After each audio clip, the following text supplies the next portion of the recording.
जय श्री राम दोस्तों।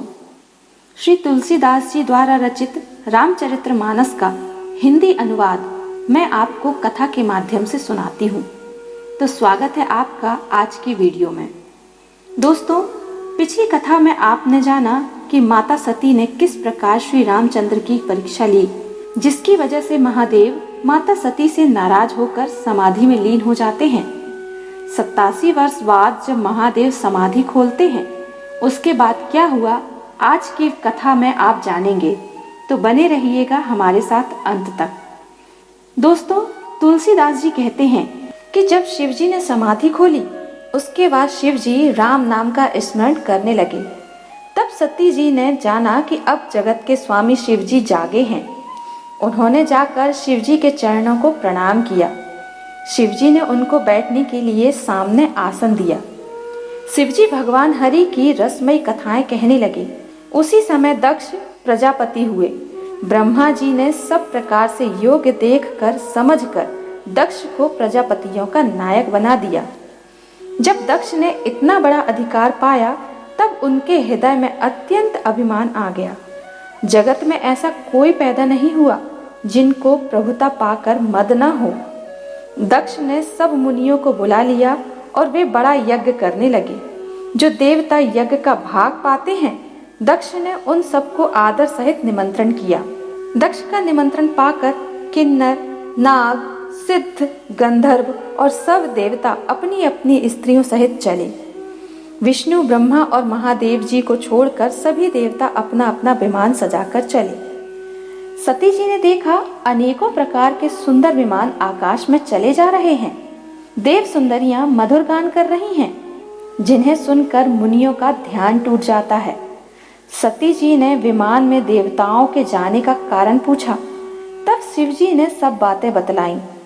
पिता के यज्ञ की बात सुनकर सती कुछ प्रसन्न हुई और सोचने लगी कि यदि महादेव जी मुझे आज्ञा दें तो इसी बहाने कुछ दिन पिता के घर जाकर रहूं, क्योंकि उनके हृदय में पिता द्वारा त्यागी जाने का बड़ा भारी दुख था। पर अपना अपराध समझकर वे कुछ कहती ना थी। आखिर सती जी भय, संकोच और प्रेम रस में सनी हुई मनोहर वाणी से बोली, हे प्रभु, मेरे पिता के घर बहुत बड़ा उत्सव है। यदि आपकी आज्ञा हो तो हे कृपाधाम, मैं आदर सहित उसे देखने जाऊं। शिवजी ने कहा, तुमने बात तो अच्छी कही, यह मेरे मन को भी पसंद आई, पर उन्होंने न्योता नहीं भेजा, यह अनुचित है। दक्ष ने अपनी सब लड़कियों को बुलाया है, किंतु हमारे वैर के कारण उन्होंने तुम्हें भी भुला दिया। एक बार ब्रह्मा की सभा में हमसे अप्रसन्न हो गए थे, उसी से वे अब भी हमारा अपमान करते हैं। हे भवानी, जो तुम बिना बुलाए जाओगी तो न शील स्नेह ही रहेगा और न मान मर्यादा ही रहेगी। यद्यपि इसमें संदेह नहीं कि मित्र, स्वामी, पिता और गुरु के घर बिना बुलाए भी जाना चाहिए, तो भी जहाँ कोई विरोधी मानता हो, उसके घर जाने से कल्याण नहीं होता। शिवजी ने बहुत प्रकार से समझाया, पर होनहार वश सती के हृदय में बोध नहीं हुआ।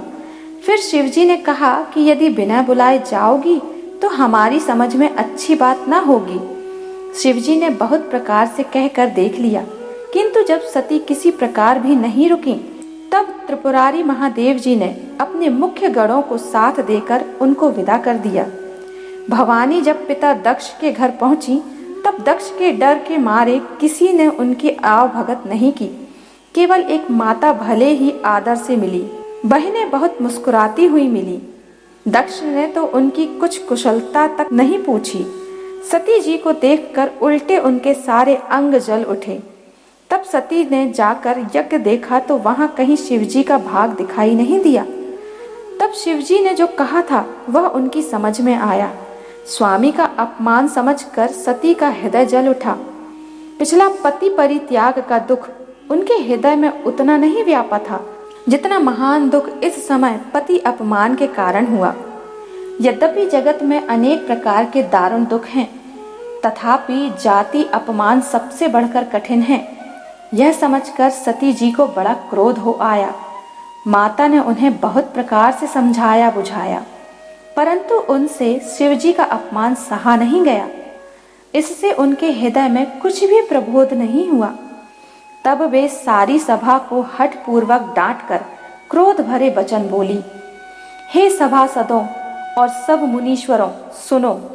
जिन लोगों ने यहाँ शिव जी की निंदा की या सुनी है, उन सबको उसका फल तुरंत ही मिलेगा और मेरे पिता दक्ष भी भली भांति पछताएंगे। जहाँ संत शिव जी और लक्ष्मीपति विष्णु भगवान की निंदा सुनी जाए, वहाँ ऐसी मर्यादा है, यदि अपना वश चले तो उस निंदा करने वाली की जीभ काट लें और नहीं तो कान मूंद कर वहां से जाएं। त्रिपुर दैत्य को मारने वाले भगवान महेश्वर संपूर्ण जगत के आत्मा हैं। वे जगत पिता हैं और सबका हित करने वाले हैं। मेरा मंद बुद्धि पिता उनकी निंदा करता है और मेरा यह शरीर दक्ष ही के वीर से उत्पन्न है। इसलिए चंद्रमा को ललाट पर धारण करने वाले वृषकेतु शिवजी को हृदय में धारण करके मैं इस शरीर को तुरंत ही त्याग दूंगी। ऐसा कहकर सती जी ने योगाग्नि में अपना शरीर भस्म कर डाला। सारी यज्ञशाला में हाहाकार मच गया। सती का मरण सुनकर शिवजी के गण यज्ञ विध्वंस करने लगे। यज्ञ विध्वंस होते देखकर मुनीश्वर भृंगु जी ने उनकी रक्षा की। यह सब समाचार जब शिव शंकर भोलेनाथ को मिले, तब उन्होंने क्रोध करके वीरभद्र को भेजा। उन्होंने वहां जाकर यज्ञ विध्वंस कर डाला और सब देवताओं को यज्ञोचित फल दंड दिया। दक्ष की जगत प्रसिद्धि वही गति हुई जो शिवद्रोही की हुआ करती है। यह इतिहास सारा संसार जानता है, इसलिए मैंने संक्षेप में वर्णन किया है। सती ने मरते समय भगवान हरि से यह वर मांगा कि मेरा जन्म जन्म से शिवजी के चरणों में अनुराग रहे। इसी कारण उन्होंने हिमाचल के घर जाकर पार्वती के रूप में जन्म लिया। जब से उमा जी हिमाचल के घर जन्मी, तब से वहां सारी सिद्धियां और संपत्तियां छा गई।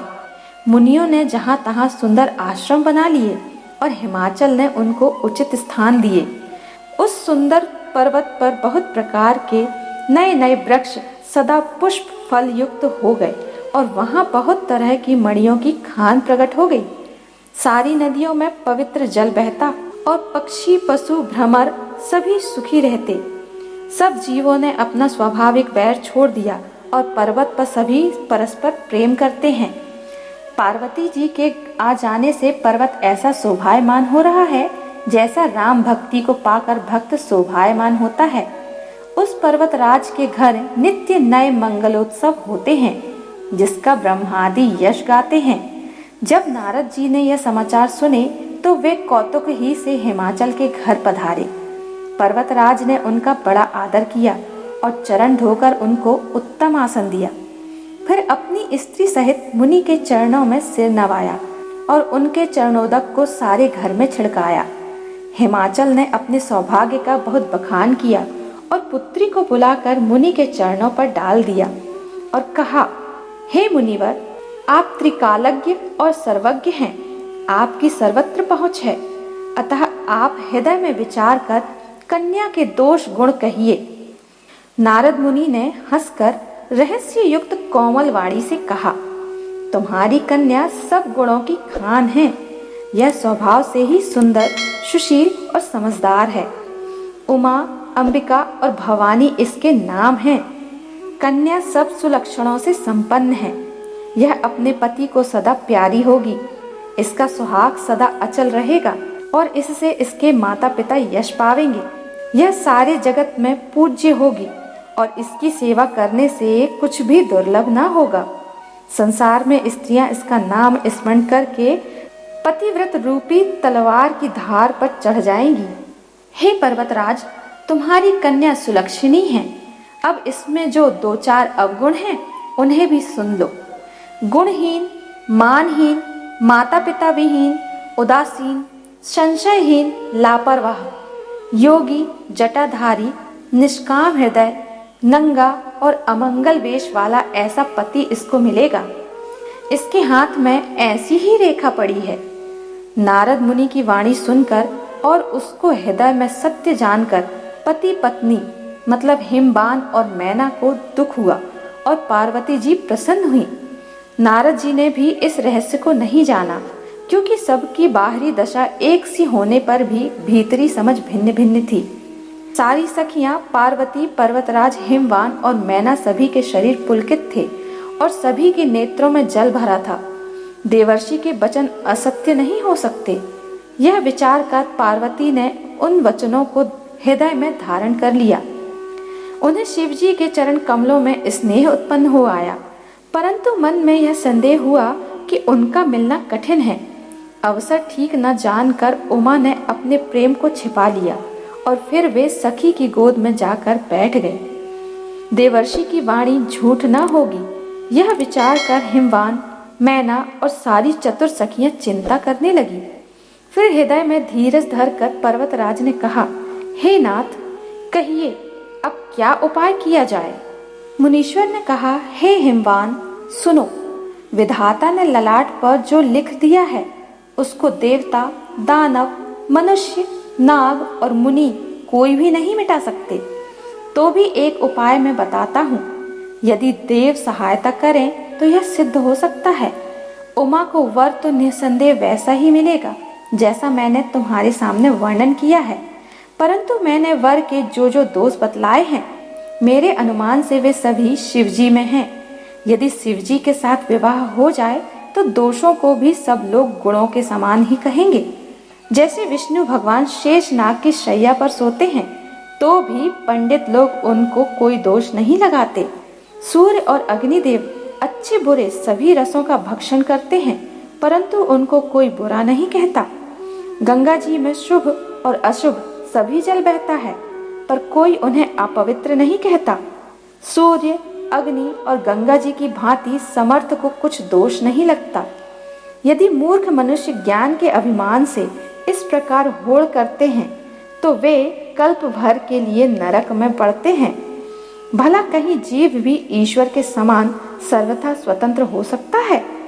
गंगा जल से भी बनाई हुई मदिरा को जानकर संत लोग कभी उसका पान नहीं करते, पर वही गंगा जी में मिल जाने पर जैसे पवित्र हो जाती है। ईश्वर और जीव में भी वैसा ही भेद है। शिव जी सहज ही समर्थ हैं, क्योंकि वे भगवान हैं, इसलिए इस विवाह में सब प्रकार कल्याण है। परंतु महादेव जी की आराधना बड़ी कठिन है, फिर भी क्लेश तप करने से बहुत जल्द संतुष्ट हो जाते हैं। यदि तुम्हारी कन्या तप करे तो त्रिपुरारी महादेव होनहार को मिटा सकते हैं। यद्यपि संसार में वर अनेक हैं, पर इसके लिए शिवजी को छोड़कर दूसरा वर नहीं है। शिवजी वर देने वाले, शरणागतों के दुखों का नाश करने वाले, कृपा के समुद्र और सेवकों के मन को प्रसन्न करने वाले हैं। शिवजी की आराधना किए बिना करोड़ों योग और जप करने पर भी वांछित फल नहीं मिलता।